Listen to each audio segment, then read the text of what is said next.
Action! We are back with another video today, and I really want to talk about one of my favorite things in the world, and it is thrift shopping. If you would have asked me when I was like 16 if I like thrift shopping, I would have been like, ew, no I don't want to participate.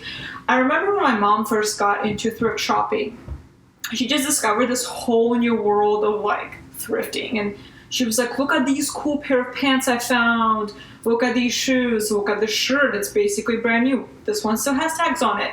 I didn't quite understand it. I remember, I think I was in high school and I was like, why mom, why would you want this?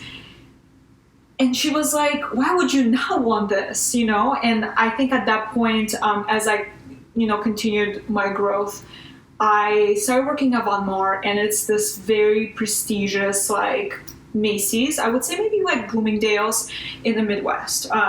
There's some in southern states as well, but mostly it is in the Midwest. It originated in Iowa. So, living in Nebraska at that time, Von Maur was one of the most prestigious stores you could go to. And I got a job there. It was very exciting. I actually got a lot of friendships out of that job, and it was really great. It was also very competitive, but we're not going to go into that. However, there were so many cool brands that I always wanted to wear, and I feel like I was so concentrated in buying new, buying the best, buying on sale, the hottest new styles and stuff like that, trends, right? That was majority of, I feel like, the beginning of my college years. I really loved working there, and I got really cool finds. But my mom continued thrifting, and she would find some really cool things, and sometimes they would almost intersect. And I was like, what is happening, right? I really didn't get into thrifting until, I would probably say 2017. I just kind of really discovered it, right? It started kind of with eBay, and I just realized that there were so many things out there that were in an excellent shape, and they were beautiful. They were beautiful items that were really hard to find, and they were not just some sort of a trend that is going to pass and go. A lot of these things were high quality, and they were excellent. So here comes my love for thrifting, and it's still one of my favorite things. This shirt, for example, that I'm wearing right now is an equipment shirt. It is beautiful. It is 100% linen, and I got this for, I think, $20 at Buffalo Exchange here in New York City. However, today I really want to talk about online thrifting, because we are living in, probably more home style life right now than, going out there and going to thrift shops, because they are mostly closed. So online shopping is still open, and, I think that it's important for us as citizens of this earth to explore thrifting first before going to first-hand shopping instead of second-hand shopping.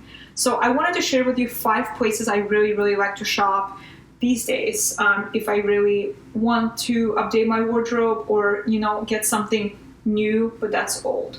So my number 1 favorite thrift shop would be Thrift App. So I really want to share with you cons and pros to each one, but Thrift App is really excellent and beautiful because you can specifically search for brands that are more sustainable or like more exciting for you. So for example, on Thrift App, I really like some brands. So I specifically have my push notifications on my phone, and it will literally send me a notification when maybe one of my favorite brands or the description of an item I'm looking for example, white shirt, will pop in, and I will be like, okay, let me see what's happening here.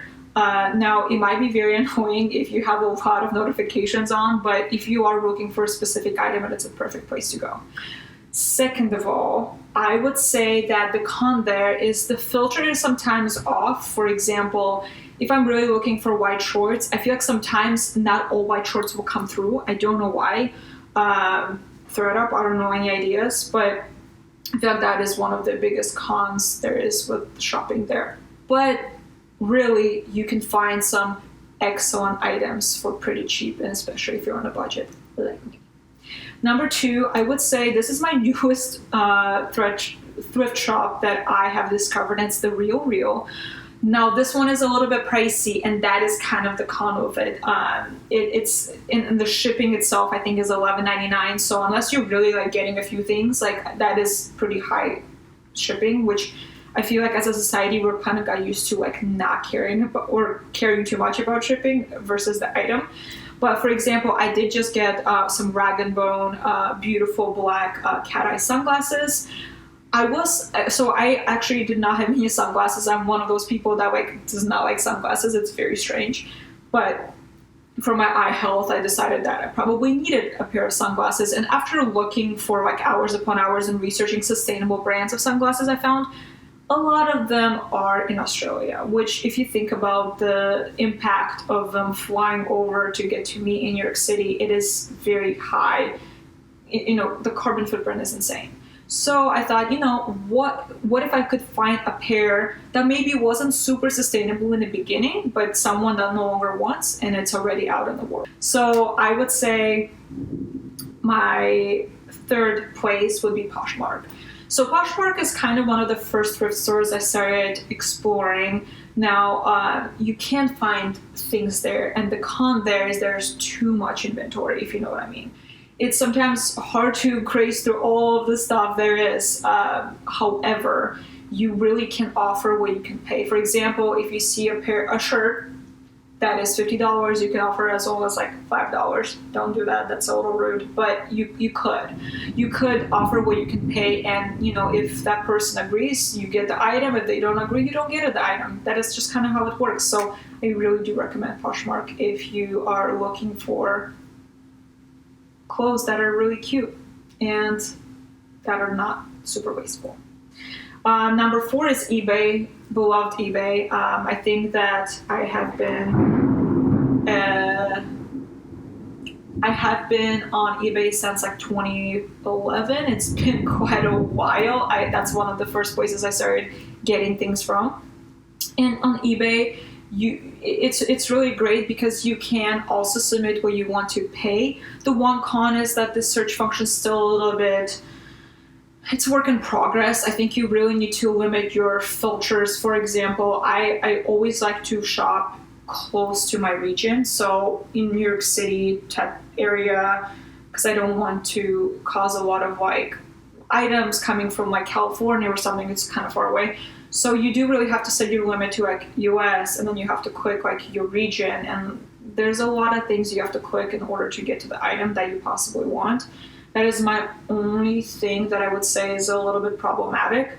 You also want to make sure that the seller you're buying is reputable, and then they do have some positive feedback hopefully, and there's not a lot of issues, because you really don't want to run into issues there. But otherwise, it is an excellent website.